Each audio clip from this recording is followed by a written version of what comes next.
Hello बच्चों, Tesla adventures में आपका बहुत बहुत स्वागत है। इस वीडियो में आज हम डिस्कस करेंगे कि जो कॉन्सेप्ट इलस्ट्रेशन प्रॉब्लम्स बोयंसी के ऊपर बेस्ड है वो किस तरीके से हमें अप्रोच करनी होती है और किस तरीके से हमारा माइंडसेट उन प्रॉब्लम्स को अप्रोच करते हुए होना चाहिए। तो देखिए, सबसे पहला ये जो एक क्वेश्चन है इसमें आप ये देखिए।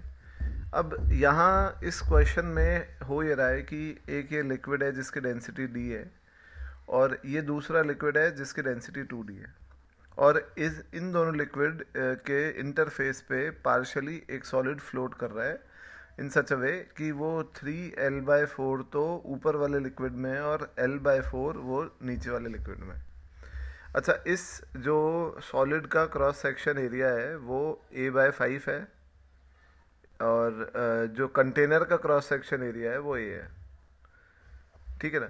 तो अभी हमें बताना है कि अगर ये इक्विलिब्रियम में है तो इसकी डेंसिटी क्या होगी। अब यहाँ पे सिचुएशन ये है कि हमें ऑब्वियसली जो ऊपर वाला लिक्विड बॉयंसी लगा रहा है और जो नीचे वाला लिक्विड बॉयंसी लगा रहा है उनका सम mg के बराबर करना है। अब यहाँ पे कई बच्चे ये दिमाग में सोचते हैं कि ये ऊपर वाला लिक्विड कहाँ कोई फोर्स इस पे ऊपर की साइड लगा रहा है, क्योंकि कोई भी फोर्स जो इस सिलेंडर पे ऊपर की तरफ लगेगी वो इसके बेस पर लगेगी नीचे। तो इसका बेस तो अगर सेकंड लिक्विड में है तो ऊपर वाला लिक्विड इस पर वो बॉयंसी कैसे लगा सकता है। तो ये एक जेन्युइन सवाल भी है, पर मैं आपको इस बात को इस तरीके से बोलूँगा, दो तरीके से आपको इसको सोचना है। जब बॉयंसी हम ऊपर वाले लिक्विड की लगाएंगे तो हमें इस तरीके से सोचना है कि क्या इस सॉलिड सिलेंडर ने इस ऊपर वाले लिक्विड का कुछ वॉल्यूम घेरा हुआ है। तो आपको दिखेगा कि हाँ, इस सिलेंडर ने इस ऊपर वाले लिक्विड का वॉल्यूम घेरा हुआ है, ये वॉल्यूम घेरा हुआ है। यानी अगर इस वॉल्यूम में ये सिलेंडर नहीं होता तो ये लिक्विड होता। तो इसका मतलब है कि इस लिक्विड ने इस सॉलिड सिलेंडर ने इस लिक्विड का कुछ वॉल्यूम डिस्प्लेस किया हुआ है। तो अब इसका मतलब है कि ये जो ऊपर वाला लिक्विड है इस पर डेफिनेटली बॉयंसी लगाएगा। पर अगर हमारे दिमाग में वही सवाल वापस आ रहा है कि बॉयंसी तो एक अपलिफ्टिंग फोर्स है तो वो तो नीचे बेस पर लगनी चाहिए ऊपर की ओर। तो ये आपका सवाल ठीक है, पर आप इसको ये देखिए, आप गौर कीजिए कि जो ये जो लिक्विड है ऊपर वाला, इसका जो भी प्रेशर है वो नीचे ऐड अप नहीं हो गया होगा यहाँ के प्रेशर में। तो मान लीजिए कि यहाँ का प्रेशर आप लिख रहे हैं तो इस पूरे लिक्विड का प्रेशर प्लस इसका प्रेशर यहाँ लिखेंगे ना आप, तो वो प्रेशर के फॉर्म में इसकी बॉयंसी जो अपलिफ्टिंग फोर्स है उसमें ऐड हो गई। समझे आप कि इसका इफेक्ट प्रेशर के फॉर्म में नीचे आया और उससे नीचे का जो अपलिफ्टिंग फोर्स है वो बढ़ गया। अगर खाली यही लिक्विड होता 2D तो उसका अपलिफ्टिंग फोर्स कम होता, प्रेशर यहाँ कम होता। तो इस तरीके से हम ये कह सकते हैं कि वो भी बॉयंसी इस पे लगाएगा। तो आपको यहाँ पे बॉयंसी 1 प्लस बॉयंसी 2 को mg के बराबर रखना है, और ऑब्वियसली बॉयंसी 1 को जैसे आप निकालते हैं वैसे ही निकालेंगे कि ऊपर वाला जो लिक्विड है उसमें सॉलिड का कितना वॉल्यूम है। तो हम लेट सपोज सॉलिड की टोटल वॉल्यूम v है तो ऊपर वाले लिक्विड में 3v/4 है, क्योंकि लेंथ 3L/4 है। तो 3v/4 इंटू ऊपर वाले की डेंसिटी d इंटू जी, प्लस नीचे वाले में v/4 है और नीचे वाले की डेंसिटी 2d इंटू जी, और ये जो है ये mg को बैलेंस कर रहा है। तो g से g आप कैंसिल कीजिए तो ये आपको दिखेगा कि 3vd/4 प्लस vd/2 ये m के बराबर है, और m मास होगा सिग्मा, है ना, ये सिग्मा इसकी डेंसिटी इंटू इसका वॉल्यूम v।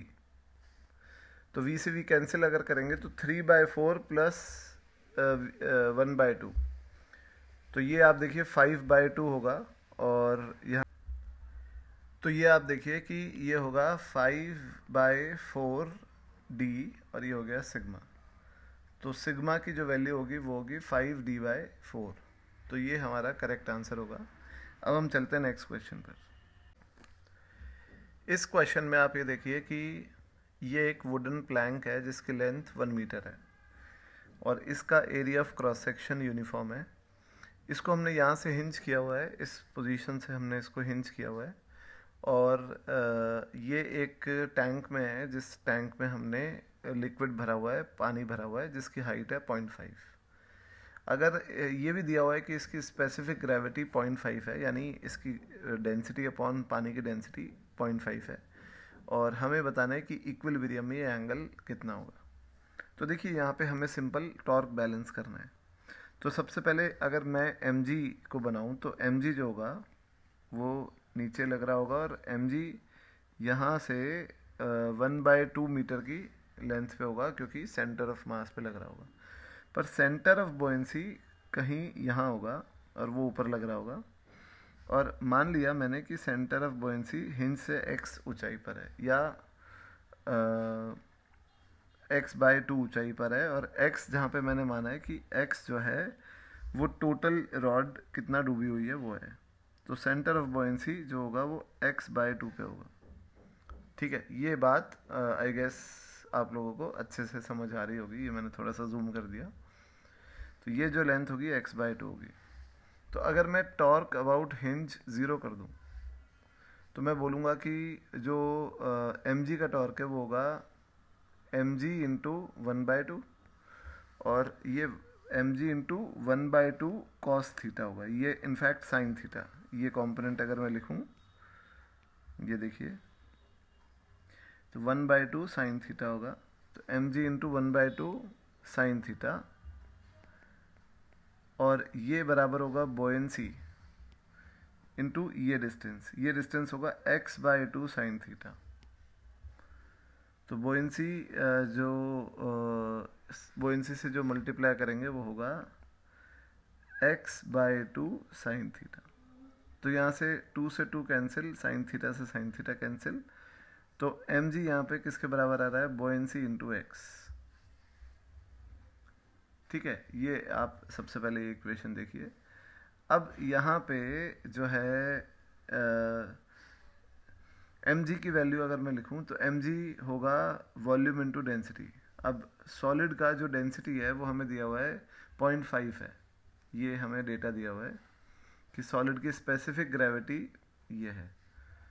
तो सॉलिड का जो mg होगा वो हम लिख सकते हैं, m को लिख सकते हैं हम 0.5 इंटू वॉल्यूम होगी लेंथ इंटू एरिया। तो एरिया अगर a मान लिया तो लेंथ है 1 इंटू जी, और जो पानी है उसकी डेंसिटी 1 होगी, और वॉल्यूम जो पानी में डूबी हुई है वो है x। आप देख सकते हैं कि x वॉल्यूम डूबी हुई है, x इंटू a डूबी हुई है, तो ये x इंटू जी। ठीक है, और ये एक और x है, ये तो x ये 1 तो डेंसिटी है, और x इंटू ए वॉल्यूम है, और g जो है वो ग्रेविटी है, और x एक और आएगा तो यहाँ x² भी हो जाएगा, और a से आप कैंसिल कीजिए, g से g कैंसिल कीजिए, तो x² आ रहा है 1/2, तो x आएगा 1/√2, ये x आएगा। और ऑब्वियसली आप देख सकते हैं कि x का ये कंपोनेंट, x का जो ये कंपोनेंट है y component, x cos theta, ये 0.5 है, तो ये x cos थीटा है। तो 1/2 is equal to 1/√2 cos theta. तो cos थीटा यहाँ से 1/√2 आ रहा है, और थीटा इसलिए 45 डिग्री आएगा। तो ये हमारा करेक्ट आंसर है इस क्वेश्चन का। अब हम चलते हैं नेक्स्ट क्वेश्चन पर। इस क्वेश्चन में बच्चों आप ये देखिए कि एक सॉलिड हेमिस्फेयर है जिसको लिक्विड में हमने पूरा इमर्ज किया हुआ है, हमने प्रेस किया हुआ है, और ये लिक्विड का जो टॉप सरफेस है, फ्री सरफेस, वो जस्ट हेमिस्फेयर के टॉप से कोइंसाइड कर रहा है। अब यहाँ पे F1 जो है वो लिक्विड का जो ऊपर कर्व्ड सरफेस पे फोर्स होगा उसका y कंपोनेंट है, और F2 जो है वो लिक्विड का इसके बॉटम बेस पर जो फोर्स है उसका y कंपोनेंट है, मतलब वो y में ही होगा ऑब्वियसली। तो हमें F1 अपॉन F2 की वैल्यू यहाँ पे निकालनी है। तो देखिए यहाँ ये क्वेश्चन आपको क्या समझाना चाहता है, अपन उसकी पहले बात करते हैं। तो आप ये गौर कीजिए कि यहाँ पे बच्चा जब F2 निकालेगा तो वो F2 तो डायरेक्टली निकाल पाएगा क्योंकि ये डेप्थ जो है वो R है और एटमॉस्फेरिक प्रेशर हमें निगलेक्ट करना है। तो जो F2 की वैल्यू होगी वो होगी rho R G H into area. अब जो बेस है उसका एरिया होगा पाई आर स्क्वायर। तो जो F2 होगा वो होगा रो पाई जी इंटू आर क्यूब। ये फोर्स F2 होगी। और F1 अगर आपको निकालनी है तो आप ये गौर कीजिएगा कि F1 फोर्स इस तरीके से लिक्विड की काम कर रही होगी, ऐसे। और उसका y कंपोनेंट निकालने के लिए आपको इंटीग्रेशन करना पड़ेगा, क्योंकि आप ये देखेंगे कि हर पॉइंट पे प्रेशर भी डिफरेंट है, फिर आपको y कंपोनेंट निकालना है। तो ये थोड़ा सा बड़ा मेथड होगा और इतना बड़ा इक्वेशन है नहीं। तो यहाँ आपको एक बात पे गौर करना है कि हमने जैसा पहले पढ़ा था कि F2 माइनस F1, यानी जो ऑब्जेक्ट डूबा हुआ है उसके बेस की फोर्स माइनस उसके टॉप पे जो फोर्स है उसका डिफरेंस जो है वो बॉयंसी होता है। तो F1 आप यहाँ से निकाल लेंगे, तो F1 की वैल्यू यहाँ से आएगी F2 माइनस बॉयंसी। ठीक है। तो अब यहाँ से जो F2 की वैल्यू आएगी वो हमने पहले लिख ली है, और जो बॉयंसी होगा वॉल्यूम ऑफ सॉलिड इमर्ज्ड। अब ये देखिए हेमिस्फेयर की वॉल्यूम होगी 2/3 pi R cube into density liquid की रो इंटू जी। ये बॉयंसी है और हमें निकालना है F1 अपॉन F2। तो F1 अपॉन F2 जो आएगा वो आएगा F2 minus buoyancy upon F2। तो ये आएगा 1 माइनस बॉयंसी अपॉन F2। तो F1 अपॉन F2 की वैल्यू होगी 1 माइनस बॉयंसी होगा 2/3 into pi R cube rho G divided by F2। और F2 की वैल्यू हमने पहले निकाल रखी है पाई आर क्यूब इंटू रो जी। तो ये आप देखेंगे कि ये 1/3 आएगा, 1 माइनस 2/3 आएगा 1/3। तो करेक्ट ऑप्शन होगा सी। अब हम चलते हैं नेक्स्ट क्वेश्चन पर। इस क्वेश्चन में बच्चों आप देखिए कि एक क्यूबिकल ब्लॉक है जिसकी साइड्स a/a/a है, और इस ब्लॉक पर एक कॉइन रखा है जिसका मास है m, और ये पूरा सिस्टम इस लिक्विड में फ्लोट कर रहा है और लिक्विड की डेंसिटी है रो। अब हमें बताना है कि जब इस पर कॉइन जो है था ब्लॉक के ऊपर, तब इसका x1 डेप्थ अंदर डूबा हुआ था, और जब हमने इस पे से कॉइन को हटा दिया है तो इसका x2 डेप्थ अंदर डूबा हुआ है। तो हमें x1 माइनस x2 बताना है। तो ये एक ऑब्वियस बात है कि जब कॉइन इस पर था तो बॉयंसी जो पहले थी वो m प्लस mg को बैलेंस कर रही थी, और जब आपने इस पे से कॉइन को हटा दिया है तो बॉयंसी जो अब लगेगी वो खाली ब्लॉक के mg को बैलेंस करेगी, जो ये क्यूबिकल ब्लॉक है। तो जो डिफरेंस ऑफ बॉयंसी होगा B1 माइनस B2, वही जो होगा वो एक्स्ट्रा जो x1 माइनस x2 होगा वो होगा। तो डिफरेंस ऑफ बॉयंसी अगर आप देखेंगे तो ये mg ही होगा, और ये होगा कि डेल्टा x, यानी कितना एडिशनल लिक्विड के अंदर निकला बाहर ये ब्लॉक जब कॉइन को हमने गिरा दिया। तो delta x into area of base. अब देखिए बेस, क्योंकि ये क्यूबिकल ब्लॉक है तो इसका बेस स्क्वायर होगा, तो बेस का एरिया a स्क्वायर होगा, और लिक्विड की डेंसिटी रो है और ये g है। तो यहाँ पे अगर आप डेल्टा x निकालेंगे तो वो आएगा m upon a square rho. तो जो करेक्ट आंसर होगा वो होगा ए ऑप्शन। अब हम चलते हैं नेक्स्ट क्वेश्चन पर। इस क्वेश्चन में बच्चों आप देखिए कि ये एक स्प्रिंग बैलेंस है A, और उसकी रीडिंग 2 kg है सेपरेटली, जब एक m मास के ब्लॉक को उससे सस्पेंड हमने किया। अब जब हमने अलग से एक कंटेनर में जो कि खुद मासलेस है उसमें पानी भर के या कोई भी लिक्विड भर के हमने एक पैन पर रखा, तो पैन की रीडिंग 5 kg है। अब हमने क्या करा कि इस पैन के अंदर, इस पैन के ऊपर जो ये कंटेनर रखा है इसमें जो लिक्विड है, इसमें इस स्प्रिंग के थ्रू इस ब्लॉक को डुबो दिया, इमर्ज कर दिया, और अब हमें बताना है कि जो स्प्रिंग बैलेंस है और जो पैन है उसकी रीडिंग कैसे चेंज होगी। तो देखिए, आप सिंपल एक कॉन्सेप्ट पे ध्यान दीजिए कि अगर हमने एम पे इनिशियली, क्योंकि जब ये हवा में था तो हवा में जो ब्लॉक है इस पर सिर्फ एम जी नीचे लग रहा था और वो एम जी के एक्स से बैलेंस हो रहा था। तो के एक्स इनिशियली एम जी के बराबर था और वही रीडिंग थी। पर जब हमने लिक्विड में डुबो दिया तो लिक्विड में डुबोने की वजह से ये होगा कि जो ब्लॉक है इस पे नीचे एम जी तो लगेगा ही लगेगा और ऊपर ब्लॉक पर बॉयंसी लगेगा। तो जो ब्लॉक पर नेट फोर्स है नीचे की तरफ वो हो जाएगा एम जी माइनस बॉयंसी, जो कि ऑब्वियसली एम जी से कम है। तो जो स्प्रिंग बैलेंस है उसकी रीडिंग जो है वो कम हो जाएगी थोड़ी सी। तो जो बैलेंस ए है उसकी 2 kg से कम होगी रीडिंग। अब हम बात करें अगर इसकी कंटेनर की, तो कंटेनर में जो लिक्विड है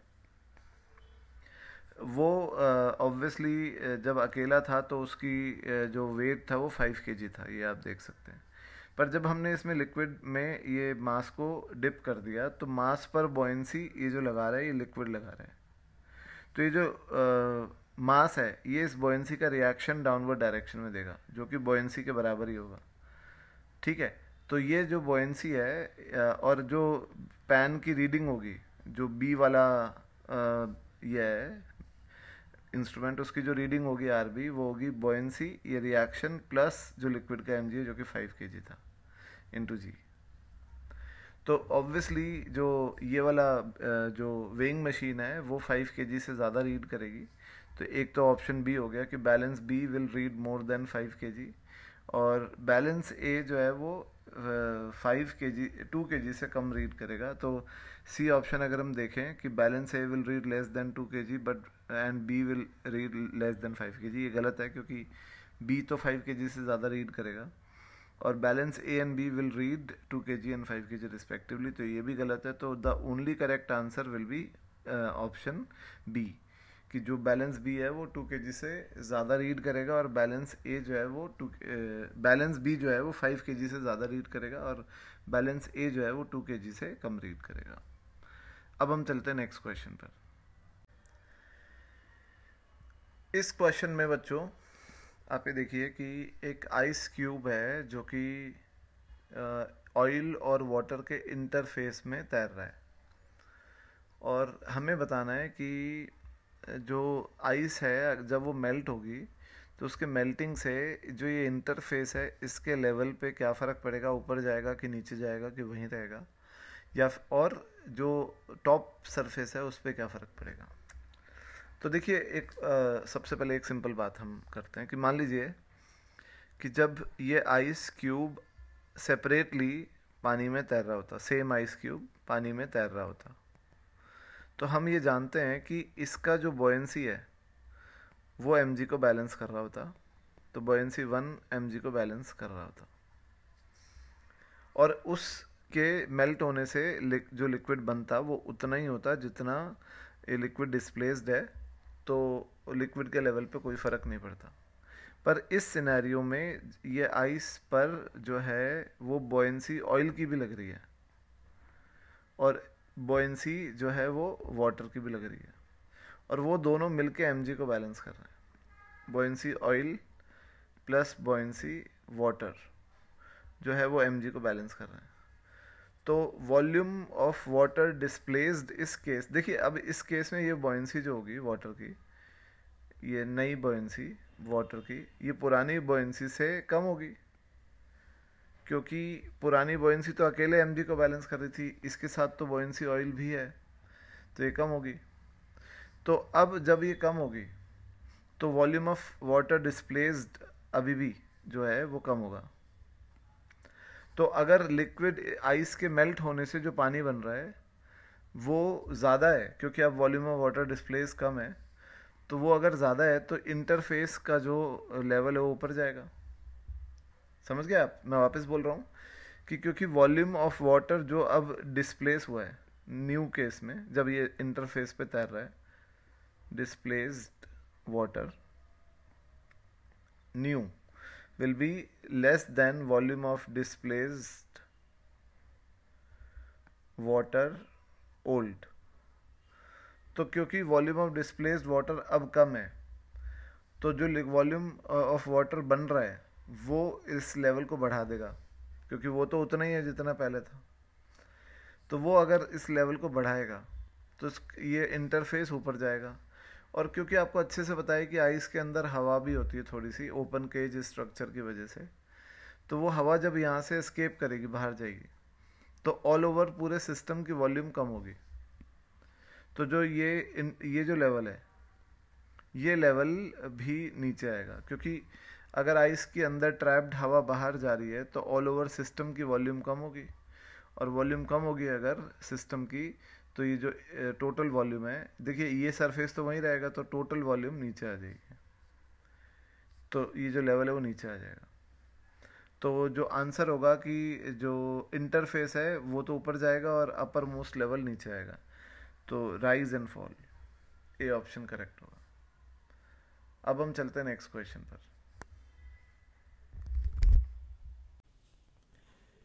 इस क्वेश्चन में बच्चों आप देखिए कि ये एक सॉलिड ब्लॉक है जो लिक्विड में डूबा हुआ है, और इस ब्लॉक को होल्ड करके रखा है इस रोप ने, और रोप की टेंशन है T0। जब ये सिस्टम रेस्ट पे है तब टेंशन T0 है। अब जब ये पूरा सिस्टम ऊपर एक्सेलरेट हो रहा है तब टेंशन कितनी होगी, ये हमें निकालना है। तो व्हेन A was 0, जब A 0 है, तो ऑब्वियसली इस पे नीचे T लग रहा है और नीचे mg लग रहा है और ऊपर बॉयंसी लग रहा है। तो ये जो टेंशन है T0, ये तभी बनेगा जब बॉयंसी बड़ा होगा mg से, तो टेंशन T0 होगा बॉयंसी माइनस mg। ठीक है। अब अगर हम इस कंटेनर को एक्सिलरेट ऊपर की तरफ करा रहे हैं, तो सबसे पहले आप ये गौर कीजिए कि जो ये T0 बॉयंसी होगा, ये बॉयंसी होगा V इंटू लिक्विड की डेंसिटी इंटू जी, और m होगा, mg होगा V इंटू सॉलिड की डेंसिटी इंटू जी। तो T0 को आप लिख सकते हैं V कॉमन लेकर के और G भी कॉमन लेकर के, रो माइनस सिग्मा। अब अगर ये पूरा कंटेनर ऊपर एक्सिलरेट कर रहा है तो जो बॉयंसी होगी वो होगी V इंटू रो इंटू जी प्लस ए, और जो नीचे लगेगा mg प्लस एम ए। तो जो नई टेंशन होगी T, वो होगी बॉयंसी जो नई वाली है V रो जी प्लस ए, माइनस जो mg और ma है सूडो फोर्स। तो जो T होगा वो होगा V रो कॉमन, और इनफैक्ट V इंटू जी प्लस ए कॉमन, और जो वो आएगा टर्म, वो आएगा रो माइनस सिग्मा गेन। ठीक है ना। तो इस हिसाब से T बाय T0 अगर आप देखेंगे तो वो आएगा G प्लस ए बाय जी, और T आ जाएगा T0 इंटू 1 प्लस ए बाय जी। तो जो करेक्ट ऑप्शन होगा वो होगा ए। अब हम चलते हैं अगले क्वेश्चन पर। इस क्वेश्चन में बच्चों आप ये देखिए कि दो सॉलिड स्फीयर हैं जिनका वॉल्यूम सेम है ए और बी, और इनकी डेंसिटीज डिफरेंट है। इसकी डेंसिटी डी ए है और इसकी डेंसिटी डी बी है। इनको एक स्ट्रिंग से बांधा हुआ है, रस्सी से, और इन दोनों को पूरा लिक्विड में डुबोया हुआ है। अब इन्हें हमने इक्विलिब्रियम में अरेंज किया हुआ है इन सच अ वे कि ये रस्सी टॉन्टेड है, खिंची हुई है। तो हमें बताना है कि ये अरेंजमेंट कब पॉसिबल हो पाएगा। तो देखिए, सबसे पहले एक सिंपल कॉन्सेप्ट की बात करते हैं कि इस पर बॉयंसी ऊपर लग रहा होगा बी ए, और इसका जो एम जी है वो नीचे होगा एम ए जी, और इस पर भी बॉयंसी ऊपर लग रहा होगा बी बी, और इस पर एम बी जी नीचे लग रहा होगा। अब अगर आप देखेंगे तो ये टेंशन टी और ये टेंशन टी रस्सी में, और टी जो है वो देखिए, अगर ये अकेला होता है ए, और बी ए एम जी से बड़ा होता तो ये ऊपर जाता, और ये अगर अकेला होता बी और इसका एम जी इसके बॉयंसी से बड़ा होता तो ये नीचे जाता। तो इसका मतलब जब ये अकेले होते तो इनमें सेपरेट होने की टेंडेंसी होती, दूर जाने की टेंडेंसी होती, और इसीलिए जब ये रस्सी से कनेक्टेड है तो रस्सी खिंची हुई होगी, टॉन्टेड होगी। तो रस्सी को टॉन्ट होने के लिए ज़रूरी है कि जो बॉयंसी ए है वो ग्रेटर होनी चाहिए एम ए जी से, और ये तभी होगा जब ए का जो डेंसिटी होगा डी ए वो ग्रेटर देन, इनफैक्ट वो लेस देन होगा फ्लूइड की डेंसिटी से, लिक्विड की डेंसिटी से। क्योंकि अगर इसकी डेंसिटी लिक्विड से कम होगी तो ये ऊपर जाएगा, और इसकी डेंसिटी लिक्विड से ज़्यादा होनी चाहिए सो दैट ये नीचे जाए। तो density at B will be greater than density of fluid. तो एक ऑप्शन जो है वो तो ये करेक्ट हुआ कि डी ए डी एफ से छोटा होना चाहिए, एक डी बी डी एफ से बड़ा होना चाहिए। और दूसरी बात जो हम करेंगे कि अगर हम इसको एज अ सिस्टम देखें तो इस सिस्टम पे ऊपर buoyancy A plus buoyancy B लग रही है, और इस सिस्टम पे नीचे M A plus M B G लग रहा है। तो अगर मैं बॉयंसी ए की बात करूँ तो बॉयंसी ए होगा V into D A G, और बॉयंसी बी होगा V into D B G. और ये जो है ये बैलेंस करेंगे M A plus M B G, यानी एम ए होगा V into D A. In fact जब हम बॉयंसी लिखेंगे तो हम यहाँ फ्लूइड की डेंसिटी लेंगे, और जब हम एम जी लिखेंगे तो हम ये v into D A G plus V into D B G ये लेंगे। तो v से v सारे कैंसिल हो जाएंगे, और यहाँ पर 2v D F G, v अभी मैं कैंसिल करता हूँ, और यहाँ आएगा v D A plus D B G. तो ये v और g कैंसिल होंगे, और finally D A plus D B 2df के बराबर आएगा। तो जो करेक्ट आंसर होगा वो ए बी और डी होगा। अब हम चलते हैं नेक्स्ट क्वेश्चन पर। इस क्वेश्चन में आप ये देखिए कि एक ये कंटेनर है जिसमें दो अलग अलग फ्लूइड हैं जो कि इमिसेबल है, यानी मिक्स नहीं हो सकते, और ऊपर जो फ्लूइड है उसकी डेंसिटी रो 1 है और नीचे जो फ्लूइड है उसकी डेंसिटी रो 2 है। और इसके इंटरफेस पे एक सॉलिड स्फीयर फ्लोट कर रहा है, और वो इस तरह से फ्लोट कर रहा है कि उसकी आधी वॉल्यूम ऊपर वाले लिक्विड में है और उसकी आधी वॉल्यूम नीचे वाले लिक्विड में। ऊपर वाले लिक्विड के कॉलम की हाइट है h, और हमें बताना है कि जो ये ऊपर वाला लिक्विड है इसने स्फीयर के इस कर्व्ड सरफेस पे नीचे की तरफ कितना फोर्स लगाया, या नेट फोर्स कितना लगाया। ठीक है, और एटमॉस्फेरिक प्रेशर जो है वो P0 है।